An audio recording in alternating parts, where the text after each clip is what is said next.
In this video, we're going to take a look at the Agfa Solinette 2 and the Super Solinette, two folding 35mm cameras that arrived on the market in the early 1950s. The Solinette cameras were of modest specifications, carrying carrying one of two lenses and a couple of different lens and shutter combinations. The premium model was this one, the Super Solinette, so marked by the writing on the front, which says Super Solinette. These were these self-erecting? Let's find out. This little button on the side opens the lens door. No, they need a little help to fully open. Although, let me see. I think it depends on where the camera's sitting at the moment. Yes, so if you face the camera down, then the lens door does pop open and lock into place. This particular camera would have been the premium version because it carries the Tessar type Solinar, which is a 4-element lens. And this is set in a synchro compure shutter. This uses the EV system, so depending on how you feel about that, you'll either love it or hate it. Most photographers don't really care for the EV system. Now, in addition to this model, there was a slightly simpler model. Let's take a quick look at that one. This is the Solinette 2. Again, a 35mm camera. They came with a couple different lens and shutter combinations. Now, you'll notice that this has two buttons on top. This is your shutter release on the right side, and then on the left side, or depending on how, if you're looking at it from the top down, on the left side is the lens door release. This one does need a little bit of help. However, I'm not sure if it's a lack of lubrication or if it actually is intended to for the user to fully open the lens door. Not really sure. You'll find this camera often either with a 3-element Apitar, which is a triplet, of course, or the Solinar, which is a 4-element Tessar type.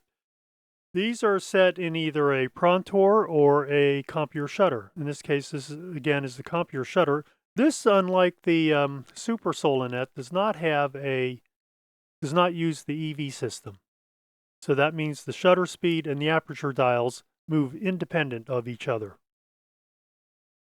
Where's your aperture setting? Oh yes, aperture setting is right here. And you can notice a resemblance between the two models. In fact, they share the same basic body shell, which in this case I mean everything below the top deck. This model is equipped with a rangefinder. Both bodies are fitted with an accessory shoe at the top. They're otherwise fairly similar in how they operate. These cameras were not high-end cameras. Rather, they were meant for the amateur or the advanced amateur. Remember, Agfa's purpose wasn't so much to sell cameras as it was to sell film. For decades, Agfa made several types of film, color slide film, color print film, and its well-regarded black and white film. Both of these cameras were also marketed under the Ansco brand as the Regent and Super Regent. So the Regent and Super Regent, respectively. As I mentioned, this one's called the Solinette 2. This is a Super Solinette. I've spent much time looking for the Solinette camera, but I've never been able to find one. In fact, every time I've found one, it in fact says Solinette 2 on it. I haven't looked in about a decade. I did search for the Solinette. Probably about 6 or 8 months. Never did find one, and at that point I sort of moved on with my life and gave up. According to a description on the internet, there actually was a Solinette camera. That is not Solinette 1 or Super Solinette, just plain Solinette. And that carried an Apitar lens that was set in a Prontor shutter. So that would have been much like this camera, except this one is the 4-element Tessar type Solinar set in a compure shutter. We're going to take a quick look at the top deck of both cameras and see what's the same and what's different. There are quite a few similarities between each camera. A quick look at the top deck makes it a bit difficult to separate the two models if you don't really know the function of this button. This is a lens door release button, which sets it apart from the Super Solinette. In this case, the lens release button is over here. And the reason is because if it was located here, it would interfere with the parts of the rangefinder. These are satin chrome top decks. I don't believe these were ever made in black. At least I've never seen one. I'm not going to say that it never existed, but it's highly unlikely that these were made in black. These weren't premium cameras. These really were meant for the lower to middle end of the market. Okay, so looking at the top deck, this is your film advance on each. Here's your rewind knob. This is knob rewind. There's an accessory shoe on each camera. These are not true hot shoes, and as you can see, there's no electrical contact or an electronic flash. Your frame counter is right here, right up in front of the accessory shoe. To collapse either camera, there's these small tabs right here. Push down on them while pushing the door closed, and it then locks into place. These are pretty heavily sprung. So if you do point the camera down, let's say toward the ground, and press that button, it will snap into place and lock that door into position. Keep that in mind.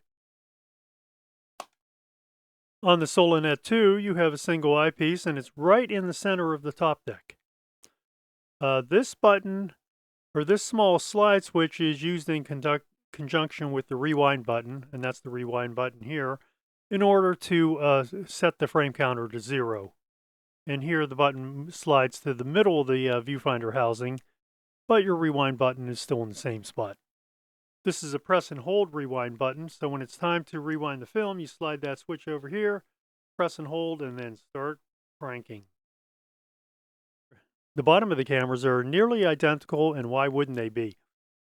Here you have your tripod socket, and notice it's far to the right of the camera, not in alignment, not even close in alignment to the center of the lens. But with it being really an amateur camera, that really shouldn't pose much of a problem. Opening the back of the camera is super simple. You pull down here, and the back pops open. That's it. This particular camera has the name of the shop where this camera was originally sold. So that would have been in Würzburg, Germany, or Würzburg. Here I seem to be missing the leather covering on the side. Same thing though, pop open the back. Sometimes you'll see a small little decal here advertising Agfa film. The back of both cameras is otherwise identical. You have your film rails. You have your slotted spindle here to keep your fresh roll of film in place, and also to take up any slack, and as well as to rewind the film. Over here you have your slotted take-up spool with a small little wheel here, serrated wheel, to allow you to advance and load the film.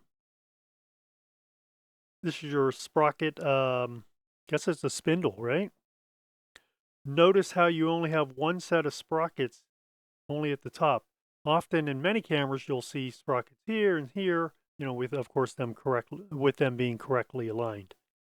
So a little bit different with this camera. Probably, I don't know if it was a cost saving measure, might have been, would make sense. Here you have your sprung pressure plate, a little bit tight, and of course the pressure plate then sits here, and the role of the pressure plate, as always, is to keep the film as flat as possible against the film rails, so when you take your photo, the film will be as flat as possible, and you will get a sharp image, always dependent upon the taking lens being of sufficient quality. In this case, the Solinar, the Tessar type, fits that description and performs admirably. This is known as a coincident rangefinder, and you can see how this is a small circular image. So you'll see a small circular spot in the middle of your viewfinder, unified viewfinder, meaning that you only have one window for both focusing and composing. And it works on the principle of overlapping images. So you focus until those images align with each other, then you take your photo.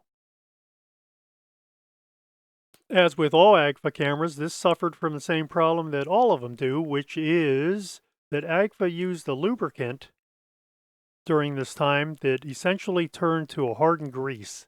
And it's a very, very, very difficult to remove that grease and to free up the focusing mechanisms. You'll see this same lubricant used in many of the medium format cameras, the Isolette series, and they all seem to suffer from the same problem unless somebody at some point has been able to do that work for you and remove all of that grease. It's a green grease, and it's infamous for hardening into a cement-like substance.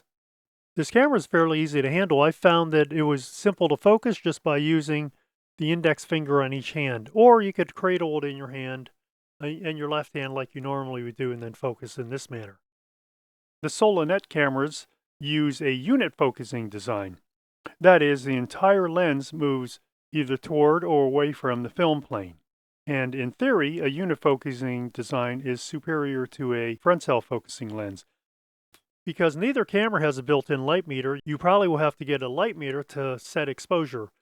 However, that's not a huge problem. And these are fairly lightweight cameras, so let's take a quick look and see what they weigh.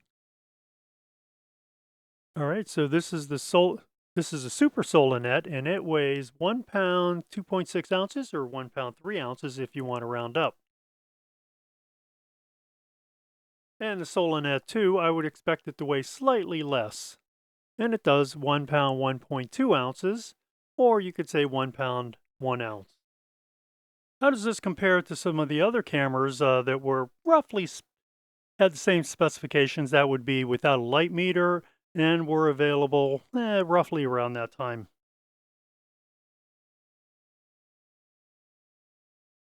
This is a Zeiss Icon Contina 2, which is even though it's just marked Contina, it's really the Contina 2. So this camera weighs 1 pound 3 ounces, so just slightly more. Now, what about that other one, the Vito 3? You just sort of taking a look at that. Now that one weighs even more, 1 pound 6.7 ounces, or 1 pound 7 ounces, we could say. Here's a Certo Super Dolina 2. Now we're getting back in the same weight territory. This is 1 pound 1.5 ounces, or 1 pound 2 ounces. And then finally, none of these comparisons would be valid unless we included a Kodak Retina. This is a Kodak Retina 2A, although I did hear somebody call it Retina. And this is 1 pound 4.7 ounces, or almost 1 pound 5 ounces. So of this group, the Agfas weigh the least. So what's this camera like to use? This is a very simple camera to use. It's because of its lightweight, it's really not difficult. It sort of has a friendly face to it, if you could say such a thing about a camera. It does not intimidate, that's for sure. The Solinette lens is actually a very good lens on this camera. I think I've always been happy with it. I think because of the lightweight, it can be somewhat difficult to hold when you're shooting with slower shutter speeds. Most people don't realize this, but a slightly heavier camera will actually enable you to handhold these slower speeds much easier than a lightweight camera. One of the criticisms that I have of this camera is the rangefinder assembly. I think I've always described the rangefinder assembly as being rather vague, which means it's easy to knock out of alignment, and when you reset it, it's sort of vague. It's sort of calibrated and not calibrated at the same time, if that makes sense. If I were to use this camera consistently, I probably would shoot it at f5.6 or smaller, just so you would have that extra depth of field to compensate for any focusing errors. I haven't used the model with the Apertar lens. I can tell you based on previous experience that the Agfa Apertar is actually a very decent triplet. I've used that both in 35mm as well as 120 medium format. And I was impressed with that lens. It has always performed better than I expected it to for 3 elements. I would say that this camera doesn't excel at anything, and it doesn't really disappoint. It's somewhere in the middle. Initially, I'd shot this right around 2001 or so, and then after I returned to the US, the camera ended up in short-term storage.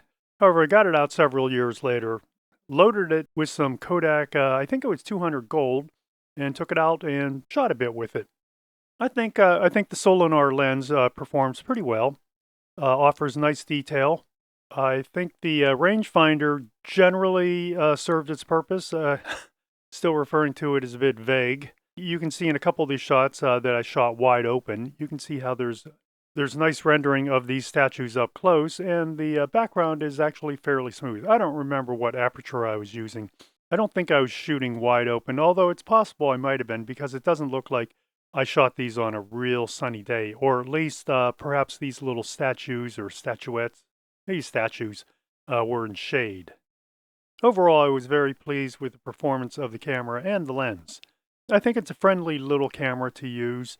It shouldn't cost you that much money. However, do ensure that you can actually focus this camera. So what's my final rating for this camera? I gave this an 8.7. So keep in mind that's a subjective rating based on my own thoughts and opinions. Certainly not a compilation of results from around the internet. I think the two weak points are obviously the lubricant that Agfa used in the lens helicals. Once overcome, then it does make this a usable camera. I think the build quality is mostly good, although I do mention, I do want to point out the rangefinder assembly, which I think is really just sort of so-so. Ironically, this rangefinder assembly appeared pretty much unchanged in several other cameras, much to my dismay. I think durability is somewhat questionable with these cameras. I've seen a lot of them with pitted, heavily corroded top decks. For whatever reason, these cameras seem to suffer a lot from pitted chrome top decks. And you can see a little bit of it occurring right here. And so that's my take on Agfa's two folding 35mm cameras, the Solinette 2 and the Super Solinette. The Solinette 2 being a scale focus camera and the Super Solinette offering rangefinder focusing. Good cameras, although certainly not standouts in their respective genre, that being folding 35mm cameras that were produced in the 1950s. And that brings us to the end of this video. If you like this video, give me a like or subscribe. And if you'd like to leave a comment, please feel free to do so below, or you can send me an email at contact@camera-talk.net. And if you're so inclined, you can click that icon in the lower right corner of the screen for more content about cameras and photography. And I hope to see you on the next video.